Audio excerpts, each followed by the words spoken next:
Olá, estudantes que estão aqui conosco. Hoje nós temos, né, mais um novo convidado. Depois, quem não igual o Leandro, se ele quiser se apresentar, depois fica à vontade, se ele não quiser também, certo, Leandro? A mãe da Tauane também que está conosco, a Lucilene. Muito obrigada pela sua participação, Lucilene. Então, vamos ver se eu consigo, já que eu descobri que o Cairo possui, né, o Cairo Pereira possui várias habilidades em relação à escrita. Eu tentei escrever algo aqui para fazer uma chamada diferente do nosso encontro hoje, que nós sabemos que essas nossas conversas, elas são relacionadas ao projeto de extensão Conhecer Vilhena, e a nossa atividade é uma ação desse projeto de extensão que é coordenado pelo professor Juliano.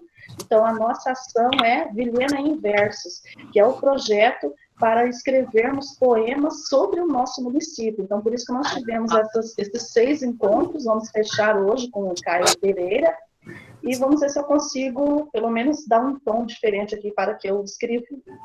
Quem está conosco aqui, nesta sala virtual, em uma noite efêmera, mas real, é o grande poeta paulista Cairo Pereira, que escreve sem igual. Poemas, duelos, cordel, trova, soneto e assim vai. Agradeço ao poeta Charlan Fialho, que uniu as pontes entre Rondônia e São Paulo, entre o Ifro Campos Vilhena e o fenomenal Cairo.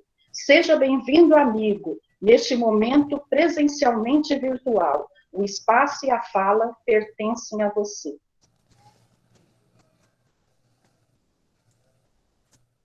Já eu? É isso? Boa noite a todos. Eu me chamo Cairo Pereira. Eu nasci na capital de São Paulo. Então, sou paulistano, na verdade, não sou paulista. Quem nasce no estado, sem ser na capital, é o chamado paulista. Aqueles que puxam muito o R, mais do que eu ainda. Agora, tratando-se de poesia, o que eu posso dizer sobre minha experiência pessoal sobre a poesia. Como eu comecei a escrever poesia? Geralmente, sempre tem um gatilho na nossa vida para se fazer alguma coisa. Então, o meu gatilho foi, eu namorava com uma pessoa, isso eu tinha 15 anos, mais ou menos, 14, 15 anos, e teve o rompimento do relacionamento, e num determinado momento eu me vi sozinho em casa e comecei a escrever uma poesia. Mostrei para uma amiga, ela gostou. Escrevi outro, ela gostou. Aí eu fazia assim, quando dava na telha, quando eu pensava em alguma coisa, ou quando estava triste, algo do tipo, e escrevia. Até então eu não tinha técnica nenhuma de escrever. Escrevia da forma que saía, entendeu? Sabe? E não procurava tanto saber da técnica. Tanto porque não tinha a formação para isso, né? Não tinha conhecimento para isso. Mas aí os tempos foram passando, e no tempo do Orkut, foi um tempo legal, por quê? Porque as comunidades de poesias eram melhores do que na verdade é do Facebook. O Facebook é mais aquela coisa de foto, aquela coisa, né? O Orkut não. O Orkut você fazia um tópico, eu colocava, vamos supor, amor. Você colocou o seu tópico lá, amor.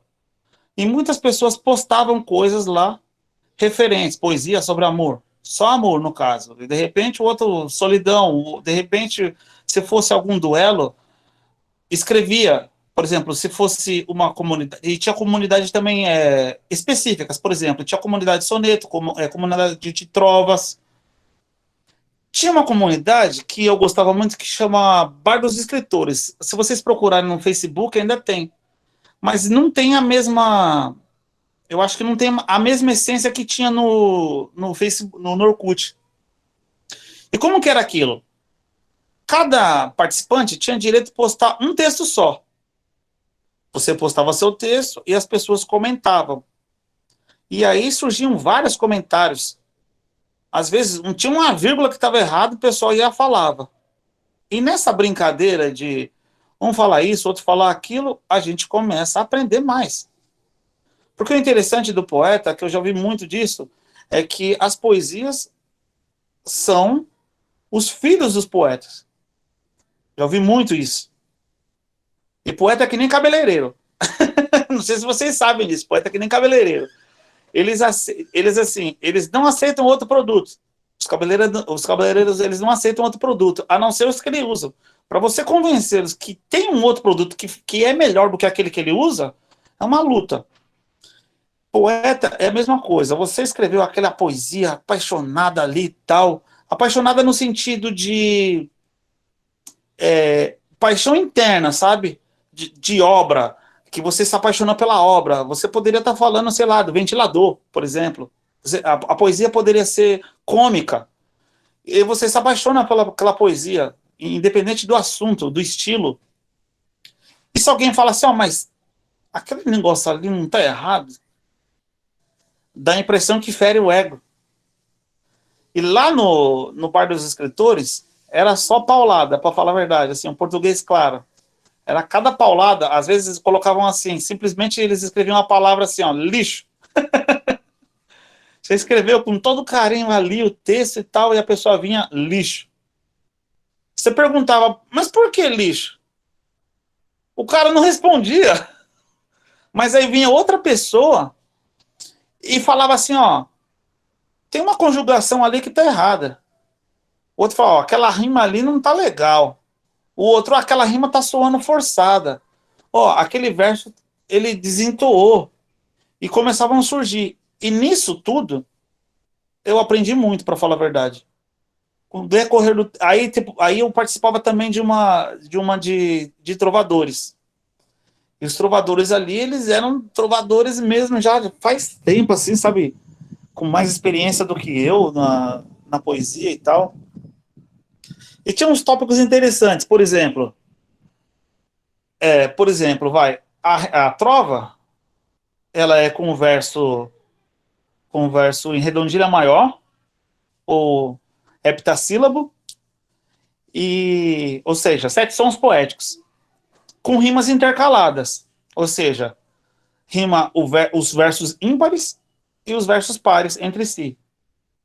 Então fica, por exemplo, A, B, A, B. E isso fecha uma ideia. A trova não tem título. Mas existe poemas trovados, no caso, né? Então, tinha vários tópicos. Por exemplo, a pessoa escrevia uma trova e deixava uma palavra.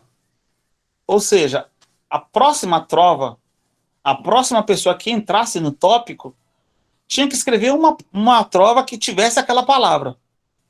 Tinha outros tópicos que eram assim, por exemplo, a pessoa escrevia 2 versos, o primeiro e o terceiro.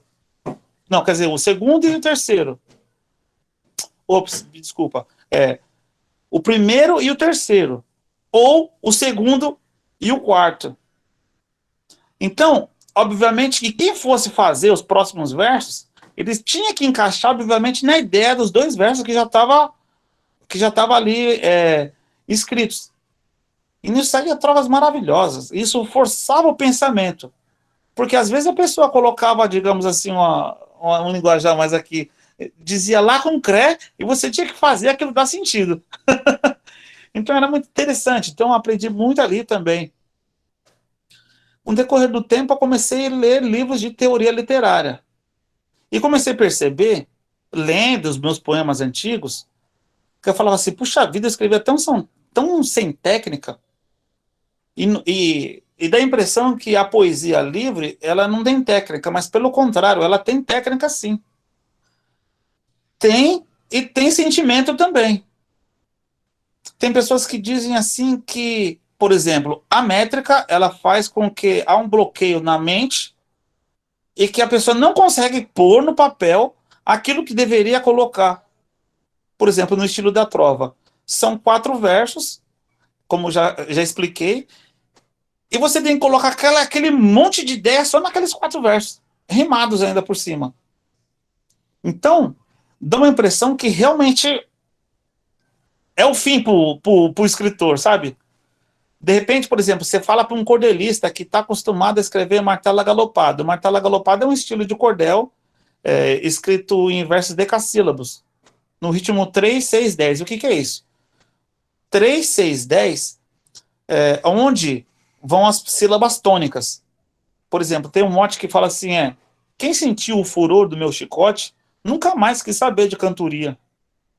Isso é um mote de martelo galopado. Eu não sei de quem é o mote, não, tá? Isso é do tempo do Orkut, que a gente brincava, né? Era nos duelos que a gente brincava com isso e a gente se divertia, para falar a verdade. Dava cada risada com as coisas que saía. E, na verdade, o legal disso é aprender sorrindo, brincando. Porque, assim, a poesia não é desabafo. Tem gente que fala assim, acha que a poesia é desabafo. Segundo os filósofos, a poesia é o belo, não é o cantor não, tá, gente? É o belo com ritmo. Por exemplo, eu sou fotógrafo formado. Então, quando se vê uma fotografia, e você fala, nossa, que fotografia bonita, que não sei o quê, você começa a olhar aquela fotografia, você fala, nossa, que harmonia, mas o fotógrafo, provavelmente, ele se colocou no lugar de como que eu posso dizer, de um espectador que deseja mostrar algo, talvez além do que aquilo que os olhos podem ver, simplesmente como a gente bate o olho em qualquer coisa e vê aquilo ali como se fosse nada. Então, ele coloca formas, porque fotografia significa, são duas palavras que vêm de dois vocábulos, né? Foto do grego e grafia do latim, significa escrever com a luz, ou desenhar com a luz, no caso, né? Então, tratando-se de poesia, foto também pode ser poesia. O desenho pode ser uma poesia. Então, a poesia não necessariamente é um poema. O que eu quero dizer com isso? Que há poemas, ou existem poemas, que não têm poesia. E tem poesias que não são poemas. Mas aí, o que são? Por exemplo, pode ser uma prosa poética. A prosa poética sempre tem poesia. Dentro de umas regras que eu entendo, é que a prosa poética sempre tem poesia. O poema em si é um texto construído com versos. Ou seja, eu posso escrever um cordel, mas o cordel pode não ter poesia. Entende? Isso serve para todos os estilos. Para todos os estilos de poesias que eu conheço, assim, existe essa conexão, sabe? De ter o belo, de ter o ritmo e de ter a poesia. Entendeu? E é claro que vai ter a alma de cada um dentro daquilo. Seja o texto, o tema sugerido do poema, seja qual estilo for também literário, isso não tem propriamente dito. Porém, tem algumas técnicas que a gente também pode aplicar para que melhore a nossa escrita. Eu sugeri para a Rosa o poema do Juca Pirama, que conta a história do índio. Que o índio, ele pede para o outro que venceu a batalha não matá-lo. E ele pede aquilo, mas aquilo era uma desonra. E, como eu posso falar assim, a gente olhando com nossos olhos contemporâneos, a gente fala assim, nossa, que ignorância. Mas temos que lembrar que no caso era a cultura deles. Então aquilo se fazia necessário, como o samurai. Por exemplo, o samurai perdia a guerra, samurai significa aquele que ajuda, algo do tipo, né? O servidor, algo mais ou menos assim o significado, esqueci, deu uma fugida agora. Mas quando o samurai perdia uma peleja, no caso, uma guerra, ele cometia o ato de suicídio, tem um nome que eu esqueci também. E ele pegava e enfiava uma espada na barriga, uma faca na barriga, e o outro, que no caso seria o vencedor, degolava a cabeça. Isso para nós é uma coisa absurda. Se a gente for pensar no nosso tempo contemporâneo. No caso do poema do Juca Pirama, quando o poeta está relatando, se vocês pegarem o poema, quando o poeta está relatando, vocês vão reparar que eles vão usar uns versos maiores. Tem versos decassílabos. Decassílabos clássico, no caso que é o 610, aquele poema do Castro Alves, do Castro Alves não, do Camões, que todo mundo conhece, é amar é um fogo que arde sem se ver. Isso é um verso clássico. É aquele verso mais lento. Então serve justamente para contar a história. Então o poeta está usando desse artifício, ou seja, da técnica poética, para fazer o poema, para compor aquele poema. Então, enquanto ele está relatando aquele fato, ele está contando lentamente. Porém, quando ele coloca o personagem, ou seja, o índio vencido, como personagem da história e começa a falar, aí o negócio muda, porque vira redondilha menor. No ritmo 2/5. Guerreiros eu vi. Se vocês notarem, o ritmo é 2/5, ou seja, as tônicas são 2/5. É um ritmo corrido. Isso mostra o desespero do personagem, da história, daquele. Ele fala assim: oh, não faz isso não, que não sei o que. Ele começa a falar. Pelo amor de Deus, é como se ele estivesse falando muito rápido, implorando pro chefe da outra aldeia não matar ele não, porque ele tinha que cuidar do pai dele. Só que quando o pai dele vê aquela situação do filho implorando, ele fala assim: não, meu filho não é homem, não. Meu filho não é macho, não. E lembrando que isso só é um poema, parece que não existe, né, para falar a verdade. Parece que isso não existe na poesia em si, mas tem. Por exemplo, uma outra coisa também, sons fortes como T, que se usa nos versos, impõe-se para falar com mais veemência, mais autoridade, talvez, entendeu? E quando se quer falar muito baixo, quando se quer terminar a poesia, isso não é necessariamente em todos os poemas, que fique bem lembrado disso. Eu posso colocar como a fotografia, no caso. Não é necessariamente que você tem que usar a regra dos terços. Como é a regra dos terços? Imagina aí que o seu celular tem um jogo da velha. Quando você vai tirar foto, tem um jogo da velha.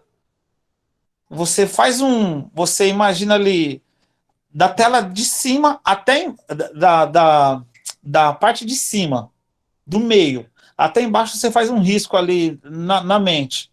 E um outro vai fazer um, como que chama, um triângulo.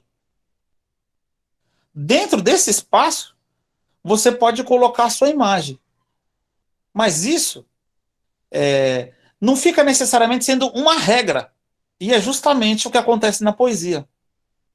Estou relatando o caso do T e o caso do S. O S, como que a gente pronuncia o S? Sempre como se fosse sibilante.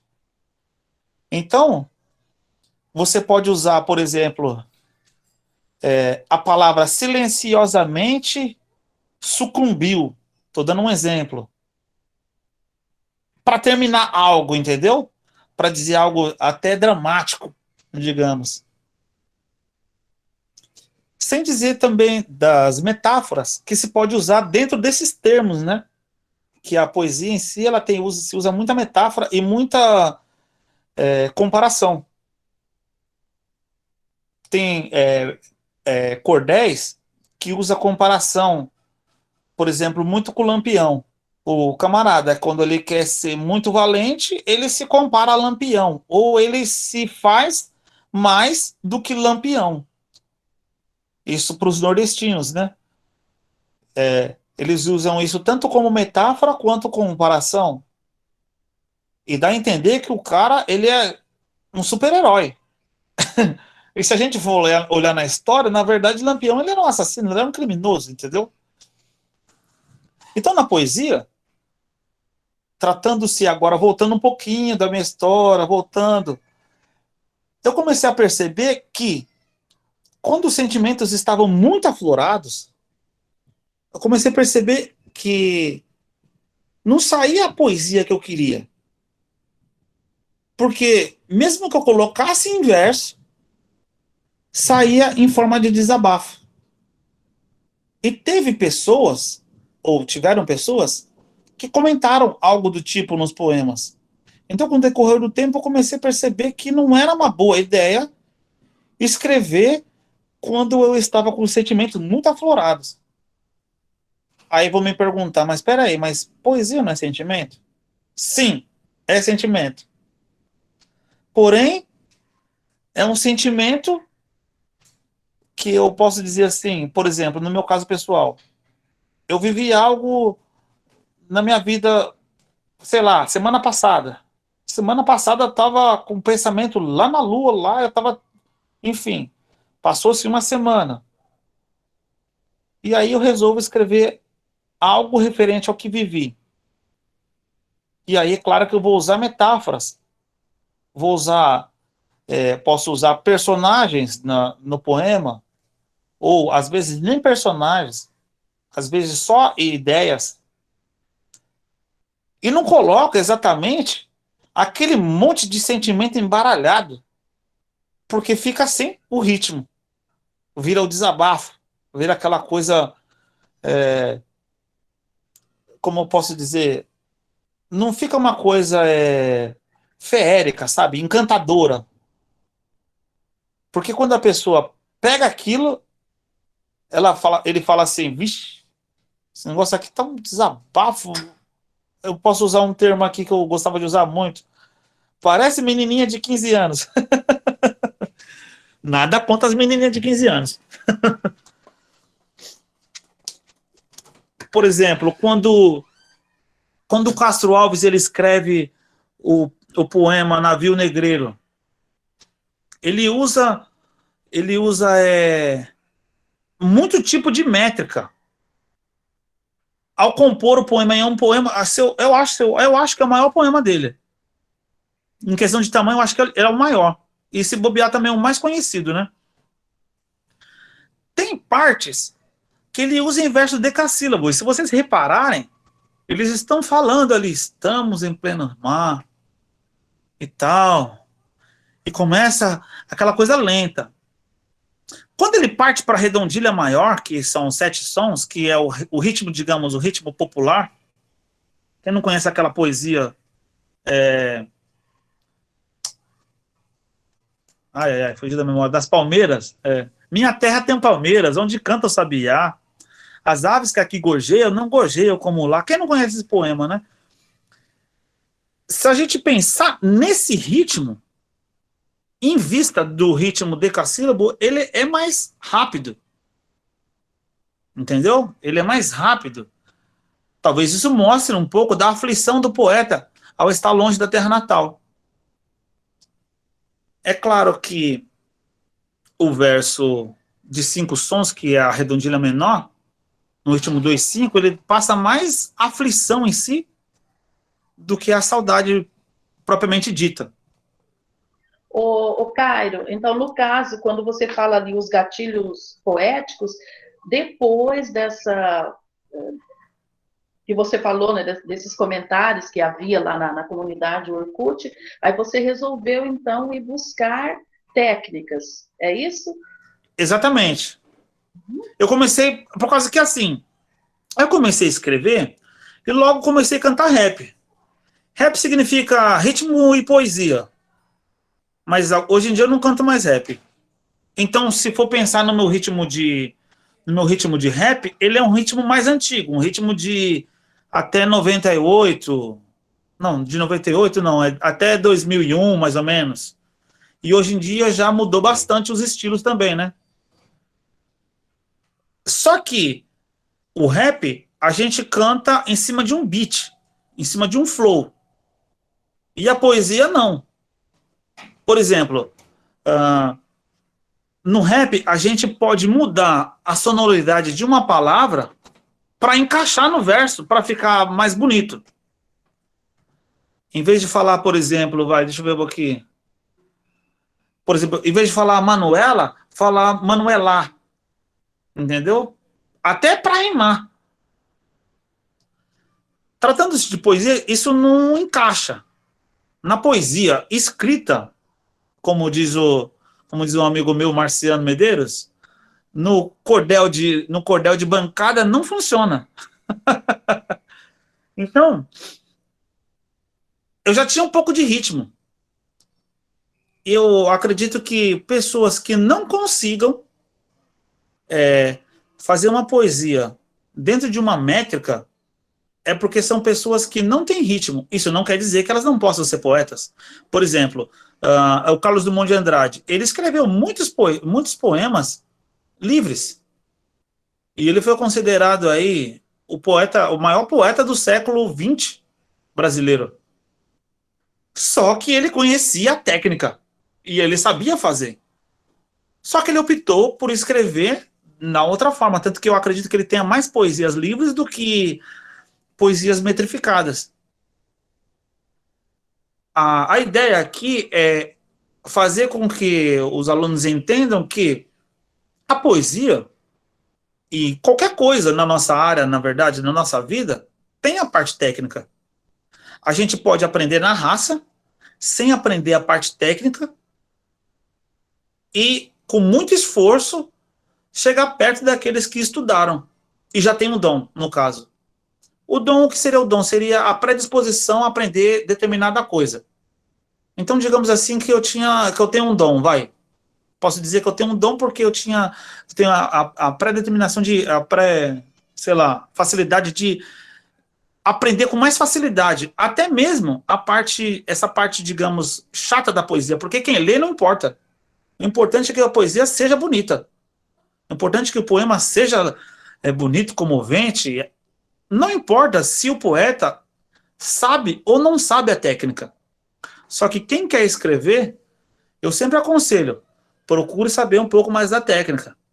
Porque dentro desse conhecimento técnico, quando estiver escrevendo, você pode aplicar alguma delas no seu poema. Concordo. Até a questão, né, das figuras de linguagem, que nós já trabalhamos, então elas ajudam, né, bastante também, essa questão da estrutura, e aquela prova que você escreveu e enviou para mim, você vai fazer a leitura e vai publicar quando? Para que eu possa trabalhar com os estudantes. Você vai declamar agora? Essa que eu fiz no... Isso. Essa que eu fiz no WhatsApp? Isso. Você vai declamar? Foi Isso daí só foi uma brincadeira, na verdade, que eu estava fazendo, e que virou, digamos, um poema trovado, porque são duas trovas, né? Então eu coloquei o título de A Trova. E a trova, na verdade, ela não tem título. Isso. Agora, você vai declamar, senão eu vou pedir a autorização para que eu leia. Eu sei que depois você vai moldar o texto, mas se você autorizar, eu vou fazer a leitura. Pode fazer até agora, se quiser. Então vamos lá. Para ver se... E aí, tá. Se alguém tiver dúvida, já pode abrir aí o microfone aí para quem tiver dúvida. Então tá bom, a Tawane fez uma pergunta ali no chat, aí então eu vou declamar o que você escreveu e nós vamos ali a questão da Tawane. Deixa eu tentar saber aqui onde que é o chat agora. Então o Cairo, ele escreveu o seguinte, ó. Uma trova sempre é feita em seu único ornamento. 4 versos é a receita para fechá-la em 100%. Porém, necessárias são as rimas intercaladas, um verso sim e outro não, e ideias articuladas. Cairo Pereira. E agora, alguém tem alguma dúvida? A Tawane, eu não sei se ela quer abrir o microfone, Tawane, ou a professora ler a sua pergunta. O que você prefere? Se você quiser abrir, ótimo.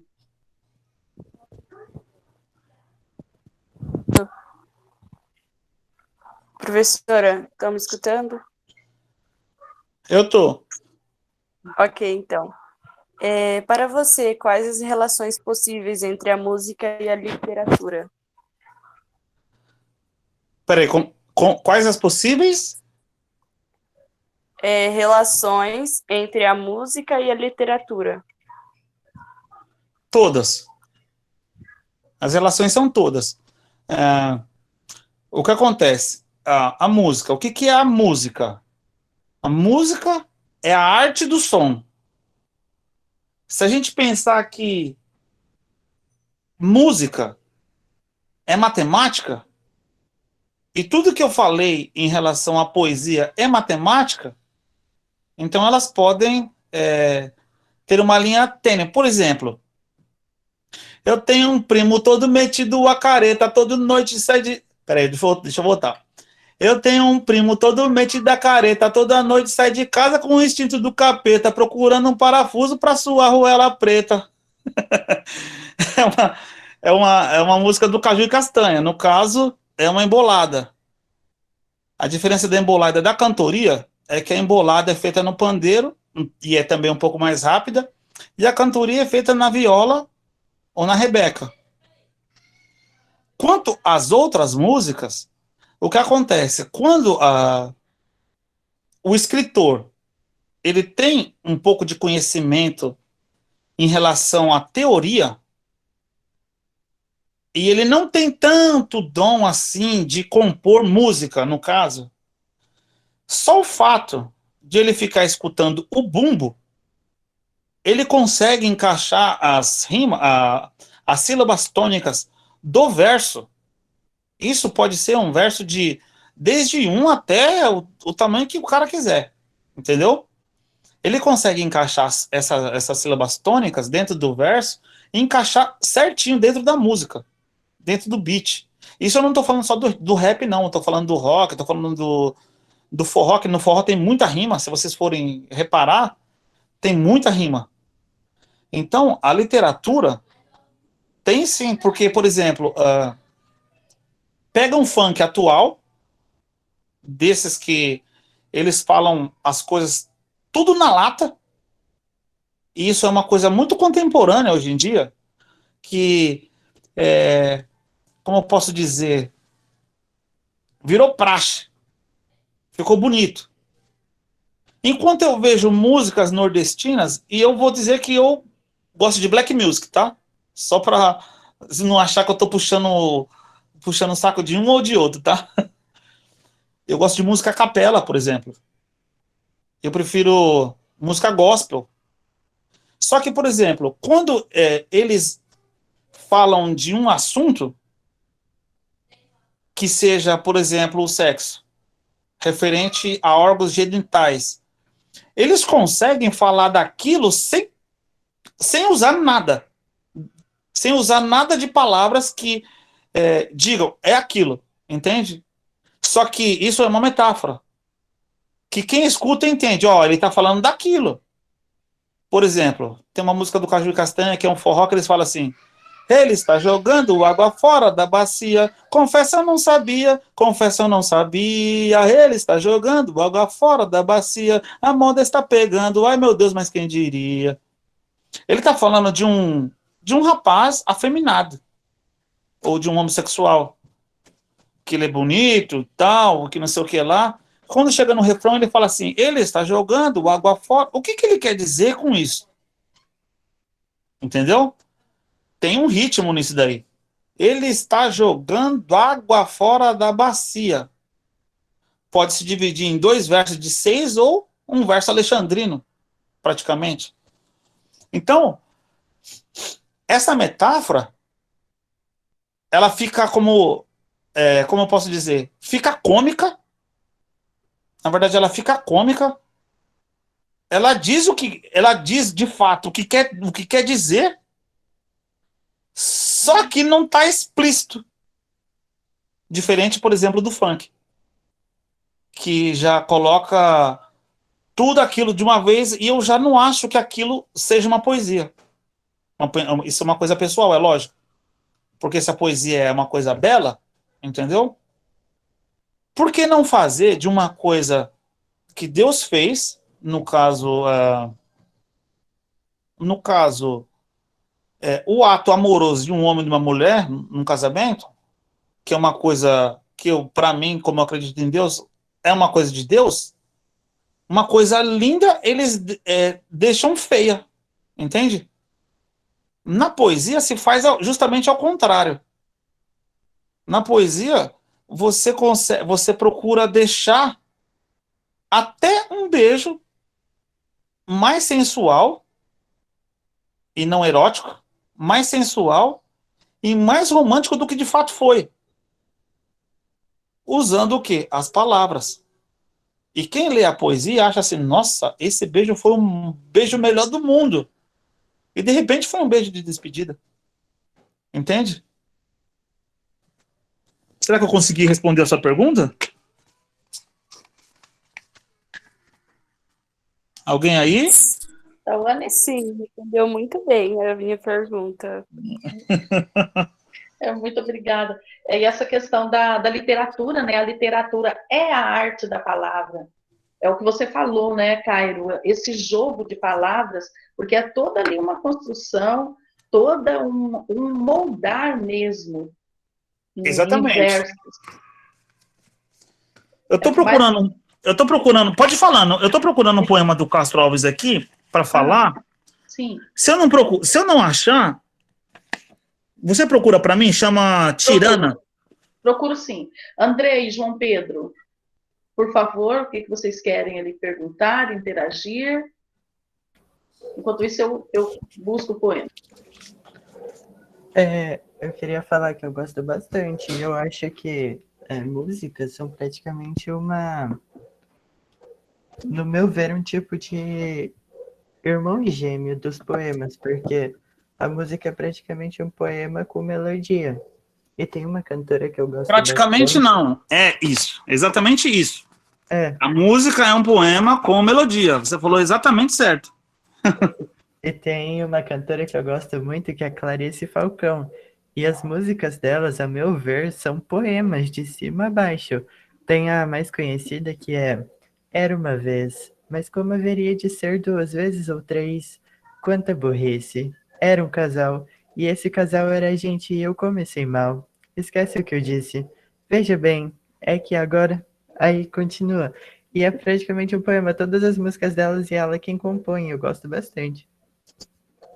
Muito legal. Vocês estão vendo esse poema aí? Quem quer dar uma palpitada nesse poema? Do que vocês acham que eles estão falando? Do que o Castro Alves está falando aí? Lembrando que Castro Alves morreu com 24 anos, tá, gente? Ele morreu novinho. Isso. E ali, quando você traz, né, Gonçalves Dias e traz o Castro Alves, ambos, né, Caio Pereira, são do período, pertence ao período do romantismo brasileiro, porém em gerações diferentes da poesia. O Gonçalves Dias, primeira geração, o Castro Alves, terceira geração. E temos a segunda geração, né, que é quem se destaca é o Álvares de Azevedo. Então, veja lá o que vocês conseguiram ali desvendar do poema. Qual é a leitura de vocês?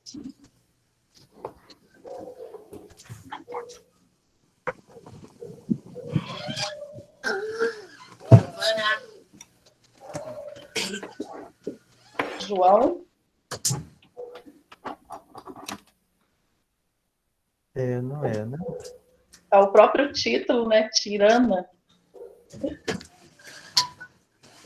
Eu vou dar uma dica. Tirana também pode ser uma dança, tá, gente? Para vocês entenderem que ele sabia do que ele estava escrevendo. Reparem, por exemplo, no ponto e vírgula do segundo verso da primeira estrofe, no ponto e vírgula da segundo, no ponto e vírgula no segundo verso da primeira estrofe e da segunda estrofe e da terceira. Isso sugere ritmo. Só que tirana tem dois sentidos. Tem a questão da dança e tem a questão da tirania mesmo. Ele primeiro começa relatando, né? Minha Maria é bonita, tão bonita se não há. O beija-flor, quando passa, julga ver um manacá. O que ele quer dizer com isso? Não está muito romântico para o nosso ver? Não é muito romântico? Fala a verdade. Quem quer palpitar aí? Parece um poema de amor. Um poema de amor.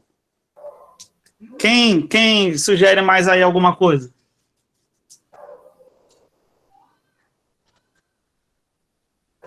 Um elogio. Um elogio. Isso, onde um elogio e também vamos dizer assim, minha Maria, quando ele diz que é só é meio ali em todas ali a Maria que é a dele, né? É a bonitão bonita assim não há, que não existe outra como a Maria. E um desejo, um sentimento de desejo também. Aí ele continua. Minha Maria é morena, como as tardes de verão. Tem as tranças da palmeira quando sopra a viração. Se a gente pensar que Castro Alves era o poeta dos escravos, como já ouvi muito isso, ele diz assim, minha Maria é morena, como as tardes de verão. Talvez essa Maria não seja realmente morena, talvez ela seja negra. Só que aí ele está até então falando. Só que ele não está sozinho. Ele está contando para alguém. Aí ele fala, companheiros, o meu peito era um ninho sem senhor. Hoje tem um passarinho para cantar o seu amor. Trovadores da floresta, não digam a ninguém não, que Maria é a baunilha que me prende o coração. Ou seja, quer dizer que ele poderia sair muito bem, mas ele não saía. Por que ele não saía? O que tinha nisso? Mas a pessoa era o quê? Era uma tirana, é isso? Vamos lá, vamos voltar na primeira estrofe. O que o beija-flor faz? Ele enfia o biquinho dele na flor para sugar o néctar da flor, não é isso? E ele está falando, minha Maria é bonita, tão bonita assim não há. O beija-flor, quando passa, julga ver o manacá. Quem não pode dizer que o beija-flor não era ele mesmo? Que estava, digamos, querendo fazer um sexo oral nela. Estão vendo o erotismo no poema, que parece ser romântico e, na verdade, está mais erótico do que romântico, na verdade? Depois ele diz assim, no último verso, na última estrofe. Quando eu morrer, só me enterrem junto às palmeiras do val, para eu pensar que é Maria que geme no taquaral. Ou seja, eles tinham relação escondida. Não era uma coisa à mostra. Não era algo para todo mundo ver. Começaram a entender, tipo assim, a diferença, aquela coisa que eu estava dizendo sobre o funk atual e, por exemplo, o forró nordestino. A diferença, eles falam da mesma coisa de modos diferentes. Na poesia, para se tornar bonito, é esse pensamento que a gente tem que ter. Mesmo que seja, vou falar um português aqui meio feio, mesmo que seja bem sacana, tem que ser bonito. É claro que isso vai do estilo de cada um. Às vezes a gente quer usar uma mensagem ou palavras mais qual a palavra certa aqui? Mais fortes, talvez. Entendeu? Às vezes não. Opa, a Ana apareceu aqui. Boa noite. Entendeu? Às vezes não. Isso vai muito da intenção do poeta. Por exemplo, se pegarmos poesias de mulher, ou seja, de poetisas, e pode pegar grandes nomes, e poesias de homem, sai diferente. Alguma coisa na poesia sai diferente. O modo. Por exemplo, eles podem abordar o mesmo tema. Vamos falar assim. Eles vão abordar do tema azul. É azul. E ponto. A mulher, ela vai abordar de uma maneira. Por quê? Porque simplesmente pelo fato dela ser mulher, ela vai abordar de uma maneira. O homem vai abordar de outra maneira. Por exemplo, o homem, para descrever uma cena de uma mulher muito bonita, ele pode colocar o salto alto, ele pode colocar, sei lá, talvez a mini saia, ele pode colocar as curvas e não sei o quê. E a mulher, para falar de um homem bonito, ela não vai falar disso. Ou se ela for falar de uma mulher, ela nem fala disso. talvez ela só fala da beleza interna da outra pessoa. Faz sentido isso para vocês? Faz bastante sentido. Ô, Cairo, eu contei aqui os 40 minutos, só que antes de nós encerrarmos, se você puder, por favor, falar um pouco a respeito da escrita, porque eles irão escrever poemas sobre Vilhena. E sobre cidades, quais as dicas que você passa para os nossos adolescentes? Porque nós estamos com alguns aqui na sala, só que depois os outros assistirão também. Ah, sim. A minha Inclusive, câmera virou? A minha câmera virou ou impressão minha? Não está aparecendo somente a sua foto. Porque o Cairo também, os estudantes que estão aqui, ele também é um dos poetas convidados. Então, da região sudeste, é o Cairo, e há uma poeta do Rio de Janeiro também que escreverá. Então, são 2 poetas de cada região. E o Cairo vai escrever sobre Vilhena também. Então, o que você fala para esses adolescentes? O que eles podem escrever? Ou não só os adolescentes, quem irá participar do projeto? Como que eles podem escrever sobre a cidade, o município? Peraí, um minutinho só. Para eu, por exemplo, a minha câmera, ela tá virada para frente, ou seja, ela não tá virada para mim. E para vocês estão aparecendo a sua foto, é isso? Aparece a sua foto aqui. Mas tranquilo, se você quiser deixar a foto, Caio. E a sua só tá aparecendo a foto também. Também, então deve ter sido algo no Meet, não é, Andrei? Foi o Meet, então, que retirou a imagem. Oi? Pra mim tá aparecendo normalmente o vídeo de vocês dois. Para você está? Pra mim então, está. Cairo, pode continuar, porque eles estão visualizando, somente nós 2 que não. Ah, sim. Nós somos, é a idade, aí a minha idade, o Meet me eliminou. Assim, sobre o que você falou, sobre o que eles podem estar escrevendo. Eu sou cristão, né? E aí, por exemplo, se eu pergunto para muitos, eu vou falar para muitos, o que é louvor? Muitos vão dizer assim, louvor é cantar a Deus. E louvor não é cantar a Deus. Não tem nada a ver uma coisa com a outra. Louvor é elogio. Significa elogio. Então, quando você louva, no caso, na igreja, você elogia a Deus. Entendeu? No caso da cidade, você pode fazer um hino. Não tem um hino nacional? É diferente de você fazer uma música e fazer um louvor. O hino contém louvor. O que eu posso sugerir para os escritores é pensar na possibilidade não de fazer um hino em si, porque talvez eles não tenham técnica suficiente para isso, para colocar as palavras todas bonitinhas, encaixadas dentro dos versos e tal, aquela coisa toda que eu estava falando quase agora. Mas pode usar muito dessas técnicas que eu acabei de falar. Se a ideia for contar sobre a cidade, ela pode fazer escrever com versos um pouco mais longos, até 10 sons, até 12 sons. Isso não quer dizer que não pode fazer com 13 ou com 14 sons. Esqueci o nome do verso agora, me fugiu. Eu sei que o 12 sons é dodecassílabo e alexandrino, só é alexandrino se for dividido. 2 hemísticos. Tipo, é como se fosse 2 versos de 6 sons dentro de um verso só. Fica uma poesia mais lenta. Se ele estiver contando, relatando algo. Por exemplo, se for uma poesia livre, ele pode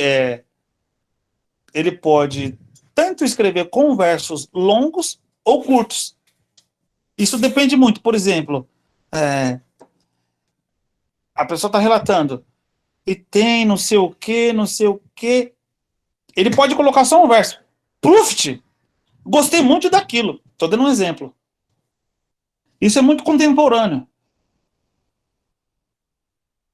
a dica que eu dou também, não só para escrever sobre a cidade, é conhecer, é procurar conhecer o assunto.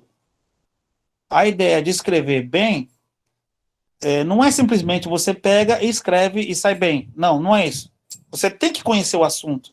Quando você escreve uma poesia que é muito pessoal, ou seja, se é pessoal, você conhece o assunto. E se saiu muito bonito e muita gente gostou, é por quê? Porque você conhecia o assunto. Então a ideia é, primeiro, conheça o assunto. Conhecer o assunto, começa a fazer os esboços. Depois que fizer, você vai, eu costumo dizer, lapidando. Você pode mudar uma palavra aqui, pode mudar outra palavra lá, e outra acolá. Você pode acrescentar um verso, de repente aquele verso não ficou legal, você tira. Tem muitas pessoas que fazem isso. No meu caso, eu acho que eu sou meio péssimo em tirar as coisas. Só vou acrescentando. Ou geralmente já sai do jeito que eu gosto. Mas isso também vai muito do tempo. Do tempo de prática. Entendeu? Vai muito do tempo da prática. Ou seja, quanto mais a gente faz uma coisa só, mais perfeita ela vai ficar. Entendeu? Quanto mais... Eu posso usar aqui um filme que eu gosto muito, Ip Man, o Grande Mestre. E ele começa desde cedo treinando o Wing Chun, e você vê que os movimentos dele são tão perfeitos, e ele parece que aquele é tão fácil, parece ser tão fácil, mas não é por causa que ele fica treinando muito tempo. Ele treina tanto, que chega ao nível de perfeição assim que parece ser fora do comum. A mesma coisa aconteceu com Bruce Lee. Eu até sugiro para vocês, se vocês quiserem, assistir Bruce Lee, A Lenda. Isso no Amazon Prime. É uma série muito, muito bacana mesmo, contada pela filha dele mesmo. O Grande Mestre, esse filme, O Grande Mestre, eu estou dizendo isso por quê? Porque, para mim, além de ser filmes biográficos, séries biográficas, é muito poético. Tem um outro filme também do Jet Li que chama O Mestre das Armas. É muito poético e filosófico, sabe? E isso tudo, para nós que gostamos de escrever, que somos poetas, nós absorvemos aquilo. O que a gente não quiser absorver, a gente deixa de lado, como diz o apóstolo Paulo. Você absorve aquilo que for bom para você. O que não for, você descarta. O apóstolo Paulo diz isso. Esse conhecimento que a gente adquire, em algum momento, em algum poema, na vida, a gente vai soltar. Nem que for, por exemplo, nem que for simplesmente uma frase do filme. Por exemplo, do filme do O Grande Mestre, que eu gosto, também ele fala assim, que ele tá conversando com outro mestre japonês, ele é chinês, o Hong Fuan é chinês e está conversando com um mestre japonês. E eles estão dialogando, só que o Hong Fuan não entende nada de chá, ele gosta de chá. Ou seja, ele gosta do chá porque o chá é gostoso, ele gosta do chá. De onde vem, tanto faz como fez. Ou seja, a parte técnica da poesia que eu estava comentando, se a gente for levar por esse lado. Então, o outro conhece a parte técnica, ou seja, ele conhecia sobre o chá, ele conhecia folha por folha, sabia para que servia, sabia para que não servia e tal. E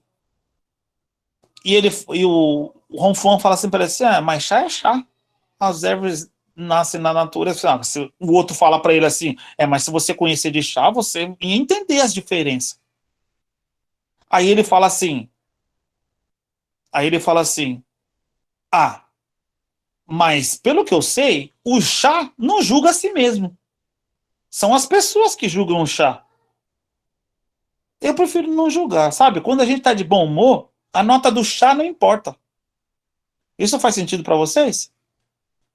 Ou seja, quando a gente tá de bom humor, mesmo que uma pessoa fale alguma coisa ruim para nós, aquilo não importa para nós. tanto faz como fez.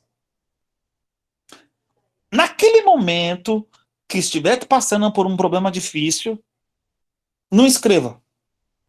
Se quiser escrever, escreva, mas escreva em forma de desabafo, mas não tente escrever uma poesia, porque provavelmente não vai sair. Eu acredito que não saia. E se eu mandar alguma poesia triste para vocês, eu vou falar, nossa, que poesia triste. É, triste. Você passou por aquilo? É, provavelmente sim. Mas no momento que eu escrevia, não escrevia aquilo triste. Eu escrevi consciente do que eu estava escrevendo. Porque a poesia também é uma coisa do intelecto. O intelecto é um sentido da alma. A alma tem 3 sentidos, gente. É a vontade, o sentimento e o intelecto, ou seja, a nossa inteligência. Então a gente tem que trabalhar usando os sentidos da alma, que é a inteligência, o sentimento. Só que para a gente fazer a poesia, a gente tem que ter a vontade de escrever. Entendeu? Então, o conselho que eu dou para vocês, pesquisem sobre o assunto, avaliem tudo sobre o assunto, e se vocês nunca forem lá, por exemplo, eu nunca fui na cidade da Rosa, mas eu vou procurar estar dentro da cidade. Ela me mandou os vídeos, eu ainda não assisti porque não tive tempo, mas eu vou assistir os vídeos com carinho, e vou procurar estar dentro da cidade. Para quê? Para que eu me veja lá, dentro da cidade, para que eu possa ter um vislumbre maior daquilo. Imagina-se um personagem em um lugar muito almejado, muito desejado. Tá, eu tô lá, eu tô vendo. Eu não tô tendo tempo para escrever, porque eu só tô absorvendo. Estou sendo uma esponja, só tô absorvendo. Opa, voltei para o mundo real. Vamos pensar um pouquinho sobre tudo aquilo que eu vi? Peraí, o que eu aprendi naquele lugar que eu estava? O que eu vi naquele lugar? O que eu notei? O que me chamou a atenção? E aí sim, com inteligência, eu coloco tudo aquilo no papel, para que realmente vire uma poesia. Faz sentido para alguém? Faz sentido, Caio. Excelente, né? Gostei bastante. Quero ver se alguém ainda, algum comentário, senão nós já vamos às considerações finais. Lembrando que, em relação ao concurso, nós tivemos que mudar a data, então nós iremos lançar o edital amanhã, dia 15, né? Como eu falei, houve uma pequena alteração. Os envios dos poemas o início 17 de outubro até 17 de novembro. Então, vocês têm um tempo aí para que se organizem e participem do concurso. Cairo, muito grata pela sua conversa. Foi, assim, bem enriquecedora. André, João, Tauane, a Lucilene, a Ana Beatriz, vocês querem falar ou o Cairo já pode fazer as considerações? É isso mesmo que a senhora falou, professora, e agradecer a participação dele, porque foi muito bom, inclusive teve uma duração muito maior, porque teve aí um engajamento, né, o negócio desenrolou, e eu achei muito legal, e principalmente os pontos que a gente viu, que são o que a maioria comentou, a maioria dos participantes comentaram, que é essa questão de pesquisar, de buscar, de ir a fundo, de tentar entender melhor as coisas para conseguir escrever. Além dos outros pontos que ele comentou, foi ótimo. Eu tô muito feliz e grato pela sua participação. Agora voltou a minha carinha. Desapareceu, mas agora está de volta. Caio, então, em nome do Instituto, agradeço a sua participação. Contem conosco, estamos aguardando o seu poema.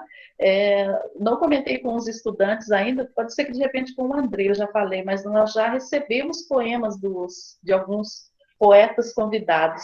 Estão, assim, maravilhosos, mas eu vou guardar as 7 chaves, vocês só verão depois. Ô, Rosa, posso sugerir alguma coisa? Posso sugerir uma coisa? Pode sim. Faz um grupo de WhatsApp e coloca todo mundo. Coloca o Charlan também. Ótimo, coloca os alunos. Ideia. Eu acho que vai ser bem legal. O pessoal pode responder, pode perguntar e a gente, entendeu? Interage Responde. por lá. Ótimo. O Charlan está em viagem, né? Eu até preciso que ele assine o edital para mim, mas amanhã ele já consegue conversar conosco. Aí eu falo com ele. Eu falei com ele hoje rapidinho.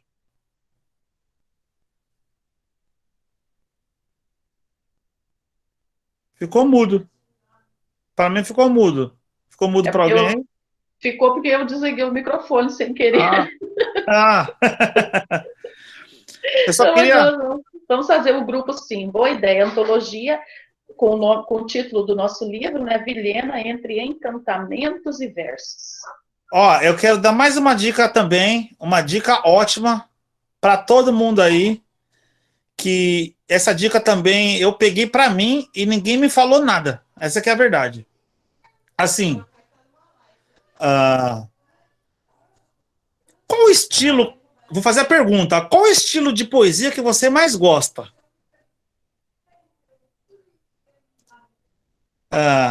É trova? É haikai? Mas o que é haikai? Eu não sei o que é haikai. Lá no livro, lá no grupo lá, a gente responde todas essas perguntas aí, viu? Esquenta a cabeça. Então, você procure o estilo que você gosta. Mas você não tem que ficar preso no estilo que você gosta. Você pode desenvolver técnicas em outros estilos. Por exemplo, eu gosto do ritmo do galope à beira-mar. Qual é o galope à beira-mar? Eu vou falar aqui um engraçado, vai. Vou falar um engraçado aqui. Que eu tinha um grupo no Orkut que chamava Trovarte. Aí eu fiz, né? Que todos os cantores aqui da Trovarte e aperte seus cintos, vou dar espanada, pois sou valentão com canhão, com espada, com foice, bereta, machado é minha arte. Se mele, se borre, liguei meu start, Rebeca, as violas não vão aguentar. Os versos fuleiros do meu poeta, mulher valentona, qualquer cabra macho, vocês vão ficar lá no inferno pra baixo, nos 10 de galope, na beira do mar. Aí veio o Nilson Moreira, Moreno. Rima muito. Ele falou assim: o Cairo na área querendo pancada, pois já bate tanto que doeu no braço. Já dei uma tunda, apontei um regaço que o pobre coitado não sabe de nada. É pobre menino, criança mimada que finge que canta e que sabe rimar. E tem a pachorra de vir me enfrentar? Pois vira essa bunda que vai levar couro. Seu verso é de lata, meu verso é de ouro, nos 10 de galope na beira do mar. É claro que o poema continua. Ele é muito engraçado, né, para falar a verdade. Quem vê pensa que os poetas estão brigando, mas não é. Ali é só um duelo poético. E assim, você procura o ritmo que você gosta e procura desenvolver. Mas espera aí, mas como que eu consigo desenvolver isso? Como que é isso? Essa parte técnica aí, no grupo, que alguém quiser, ou depois me chamar no PV, não tem problema, eu passo as informações, os conhecimentos que eu tenho, sem problema nenhum. Porque todos esses poetas, todos eles têm um monte de técnica aí, tem técnica se bobear, até eu nem imagino que eles tenham, entendeu? E nós, contemporâneos, podemos usar todas essas técnicas e criar mais outras técnicas. Por exemplo, o verso popular, mais conhecido, entendeu?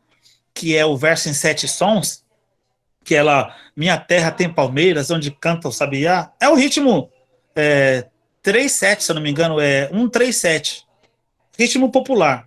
O que é esse 1/3/7? Mas do que ele está falando? Minha terra tem palmeiras. Entendeu? Tônica. Tônica é a terceira. Tem palmei, 7º som. Lembrando que a contagem só é feita até a última sílaba tônica do verso. Entenderam? Até a última sílaba tônica do verso. A contagem é feita, ou seja, palmeira não conta no verso. Porque se você contar, vai dar mais, entendeu? Isso daí depois a gente explica melhor. essa ideia aqui é só para vocês entenderem qual é o ritmo que vocês mais gostam, mais se adaptam, entendeu? Por exemplo, o ritmo do martelo é esse ritmo bem corrido, né? Que vocês perceberam. Por exemplo, tem uma trova que eu fiz que é assim, quando a lábia, amiga, é boa e forte feito raiz, engana qualquer pessoa, de rainha meretriz. Por exemplo, isso é uma trova. Ele não tem, ela não tem título, mas a ideia da trova já é passada, sabe? De uma forma assim, fantástica. Então, essa é a ideia que eu passo para vocês. Procurem saber o ritmo que vocês mais gostam e procurem trabalhar nesse ritmo que você mais gosta, que você tem mais facilidade, que você consegue se adaptar melhor. E não é muito difícil. Vocês podem, por exemplo, perguntar para a Rosa, perguntar para mim, por exemplo, professora, como que é esse poema aqui? Como que eu declamo esse poema? Onde que estão as sílabas tônicas desses poemas? Porque esse negócio, para falar a verdade, por exemplo, eu tenho faculdade de fotografia e eu aprendi muito por cima. Tô sendo verdadeiro para vocês aqui. E o nosso estudo brasileiro, ficou muito pior do que era no meu tempo. Então, eu tive aquela coisa muito por cima e eu fui aprender esse negócio de técnica poética depois de 2001, entendeu? E eu fui correndo atrás, fui aprendendo aqui, fui aprendendo a colar e tal. E quando a gente vai procurar por livro de de teoria literária, é umas lapadas de livro grosso assim, ó. E eu vou falar para vocês, chato pra caramba. Por quê? O importante não é a técnica quando se lê o poema. Estão entendendo? Só que nós que escrevemos precisamos de técnica. Então procurem o que vocês acham, o ritmo que se enquadra melhor para vocês e, produzem. Pintou uma ideia? A ideia que eu dou. Pintou uma ideia? Tá com o celular na mão? Escreve a frase. Não importa. Talvez depois nem saia da forma que você queria. Talvez a ideia saia mais filosófica do que sentimental. Essa que é a verdade. E, de qualquer forma, você vai começar a trabalhar isso. E aí, sim, aos poucos você vai melhorar. Isso é fato. Porque cada vez que a gente escreve, a gente melhora. Cada vez que a gente faz muito uma coisa só, a gente melhora cada vez mais. Já participei de duelo online, mas pelo grupo do WhatsApp de cordel, sabe? E era assim, a gente fazia a 10ª em 5 minutos. Se a gente pensar que os emboladores, eles fazem isso, assim, ó, cantando no pandeiro, é uma coisa de doido. Ou seja, não é uma coisa impossível. Por quê? Porque nós procuramos, nós escrevemos, se não ficou bom, a gente troca uma palavra aqui, troca outra palavra lá. Opa, peraí, essa palavra aqui não está encaixando um ritmo legal junto com outro verso. Será que tem uma palavra que diz a mesma coisa, que tem o mesmo tamanho, digamos, que encaixa certinho nisso? Será que dá? Vamos dar uma pesquisada ali, porque a gente que escreve, é bom ter um bom vocabulário. Às vezes, nem tanto um bom vocabulário. No mundo moderno que a gente está assim, às vezes nem é tanto o vocabulário em si. Porém, conhecendo, tendo mais palavras, fica com certeza mais fácil de colocar aquela ideia que você tem na cabeça no papel para que o outro possa entender o que você está dizendo. E lembrando que quando a gente escreve uma poesia, se for só para nós, tudo bem, não tem problema. A partir do momento que você pegou, escreveu e postou para alguém, aí você está dizendo assim, ó, eu quero que você entenda o que eu estou dizendo. Essa é a ideia. Então, quando você escrever, você fala, peraí, eu preciso saber isso daqui que eu estou escrevendo. Eu preciso saber se ele vai entender isso daqui. Será que dessa maneira aqui a pessoa vai entender o que eu estou dizendo? E o legal da poesia é o seguinte, que uma pessoa pode entender que é azul, outra pessoa pode entender que é amarelo, outra pessoa pode entender que é uma coisa totalmente diferente. Aí você pega seu poema e lê o seu poema e fala, gente do céu, eu não tinha pensado nisso, eles pensaram mais do que foram mais longe do que eu nem estava pensando nisso. Acontece isso também, viu, gente? Mas a ideia é, pesquisem sobre o assunto, procurem conhecer um pouquinho mais a técnica poética em si, procurem o ritmo que vocês mais gostem, o estilo que vocês mais gostem, e bora escrever. Se tiver mais alguma consideração, podem falar, tá? Se quiser ficar aqui, eu não vou dormir muito cedo mesmo hoje. Cairo, muito obrigada pela sua participação. E gostamos da ideia do grupo, com certeza vamos organizar sim o grupo para que nós possamos interagir por lá também. Tudo bem.